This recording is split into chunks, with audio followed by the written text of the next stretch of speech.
வணக்கம். என் பேர் யாழ்னி. நான் நகராட்சி நன்னிலைப்பள்ளி சமூகப் பள்ளியில் 2ஆம் வகுப்பு படிக்கிறேன். ஒரு ஒரு எறும்பும் வெட்டுக்கிளியும் இருந்ததா காட்டுக்குள்ள. அப்ப எறும்புகள்லாம் வரிசையா சாப்பாடு எடுக்க வயலுக்கு போயிட்டு இருந்துச்சாமா. அப்ப ஒட்டுக்கிளி சோம்பேறி வெட்டுக்கிளி அங்கேயும் இங்கேயும் ஆடிக்கிட்டு இருந்துச்சாம். அப்புறமா அந்த ஒரு வரிசையா சாப்பாடுலாம் எட்டு வர ஒரே ஒரு எறும்பு வடிக்கி விட்டு கீழே விழுந்துருச்சாம். அப்ப அந்த வெட்டுக்கிளி அங்க அதுக்கு ஹெல்ப் பண்ணாம சிரிச்சுக்கிட்டு இருந்துச்சாமா. அப்ப அந்த எறும்பு சொல்லுச்சு, வெட்டுக்கிளி அண்ணா எனக்கு இந்த சாப்பாடை மட்டும் தூக்கி எடுத்து கொடுத்தீங்கன்னா நான் என்னோட பொத்துல போய் இதை சேர்த்துருவேன் அப்படின்னு சொல்லிச்சா அந்த எறும்பு. ஆனா அந்த வெட்டுக்கிளி ஒண்ணுமே கேட்கலையாமா. அது பேசாட்டிக்கு பாட்டு பாடிட்டு இருந்துச்சான். அப்புறம் அந்த எறும்பா எழுந்திருச்சு அந்த சாப்பாடை பொத்துக்குள்ள சேர்த்து வச்சாமா. இப்படியே போக போக நாட்கள் கலந்துக்கிட்டே போச்சாம். அப்ப அங்க ஒரே ஒரு எறும்பு நல்லா அழகா வந்துட்டு இருக்கும் போது அந்த வெட்டுக்கிளி வேணுக்குன்னே அதை தள்ளி விட்டுருச்சு.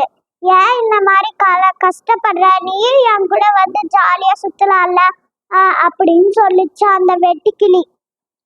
நாங்க குளிர்காக இதை சேர்த்து வைக்கிறோம் அப்படின்னு சொல்லிச்சா அந்த எறும்பு. அத ஒண்ணுமே கேட்காம இருந்த வெட்டுக்கிளி சந்தோஷமா வாழ்க்கைய கொண்டாடுச்சாமா. அப்புறம் நாட்களும் போக போக வயலெல்லாம் பனிமூட்டமா மாறிடுச்சாமா. அப்ப அந்த வெட்டுக்கிளி, ஐயோ ரொம்ப பசிக்குது, இங்க சாப்பாடு எங்க இருக்குன்னு தெரியலையே அப்படின்னு குழுல நடுங்கிட்டு இருந்துச்சா. அப்ப அது யோசிச்சா. அந்த எறும்பு சொன்னதை கவனமா யோசிச்சுதான். ஆமால அந்த எறும்பு சொல்லுச்சு, நான் குளிர்காலத்துல சேர்த்து வைக்கிறேன், நீ சேர்த்து வைக்கலையா அப்படின்னு கேட்டுச்சு. நம்ம தான் சேர்த்து வைக்காம போச்சு அப்படின்னு ரொம்ப கவலைப்பட்டுச்சா. அப்ப யோசிச்சுது, நம்ம சாப்பிடாம இருந்தா செத்து போயிடுவோமே அப்படின்னு யோசிச்சுதான். அப்ப அந்த எறும்போட வீட பார்த்துச்சா. அங்க போய் அந்த யோசிச்சுதான், நாங்க உணவும் கேட்க போறேன், அங்க சாப்பிடுறதுக்கு சாப்பாடு கேட்க போறேன் அப்படின்னு சொல்லி போய் கதவை தட்டுச்சான். அப்ப அந்த எறும்பும் வந்துச்சான் வெளிய. அப்ப என்ன வேணும் உனக்கு அப்படின்னு எறும்பு கேட்டுச்சா வெட்டுக்கிளிட்ட. அப்ப எனக்கு கொஞ்சம் உணவு தாங்க, நான் அப்புறமா எனக்கு நீங்க தங்கறதுக்கு இடம் கொடுங்க அப்படின்னு சொல்லிச்சான். சரின்ட்டு அதுவும் உணவுகளும் தங்கறதுக்கு இதுவும் கொடுத்தான்.